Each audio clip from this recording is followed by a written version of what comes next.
আফসোস, আফসোস মানে কি বলেন তো? যেটা আমরা পরে করি। যখন আমাদের কোনো কিছু করার থাকে না, তখন আমরা আফসোস করি। ঠিক তেমনি মৃত্যুর পরে আমরা 7টি আফসোস করব। এগুলা কি জানেন? আশা করি কম বেশি সবাই জানেন। তারপর আমি আপনাদের সাথে একটু শেয়ার করলাম। ওটা প্রথম আফসোস করব, আমরা যদি মাটি হয়ে যেতাম। তারপর আফসোস করব, আমি যদি পরকালের জন্য কিছু করতাম। তারপর আমরা আফসোস করব, আমাকে যদি আমলনামা দেওয়া হতো। তারপর আমরা আফসোস করব, আমি যদি বন্ধু নামের কাউকে গ্রহণ না করতাম। তারপর আমরা আফসোস করব, হায় আল্লাহ, আমরা যদি রাসূলের অনুগত হতাম। তারপর যে আফসোসটা আমরা করব ওটা হচ্ছে, হায় আল্লাহ, আমরা যদি আল্লাহর সাথে শিরক না করতাম। শিরক এমন একটা গুনাহ যা নাকি আল্লাহ কখনোই মাফ করবেন না। আল্লাহ শুধু আল্লাহর সাথে কাউকে শরিক করাকে শিরক বলে না, এমন অনেক অনেক কথা আছে, এমন এমন কাজ আছে যেগুলো করলে শিরক হয়।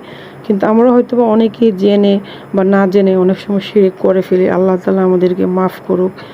এবং আমি একটা ওয়াজে শুনেছি যে যেই বিষয়টা আমরা জানি না, অজানাভাবে যদি আমরা কখনো শিরক করে ফেলি, আল্লাহর কাছে যদি সেটা জানার পরে ক্ষমা চাই এবং যখনই দোয়া করবেন তখনই বলবেন যে আল্লাহ, জানা অজানা অনেকভাবে যদি আমরা কখনো শিরক করে থাকি, আল্লাহ আপনি আমাদেরকে মাফ করে দিবেন।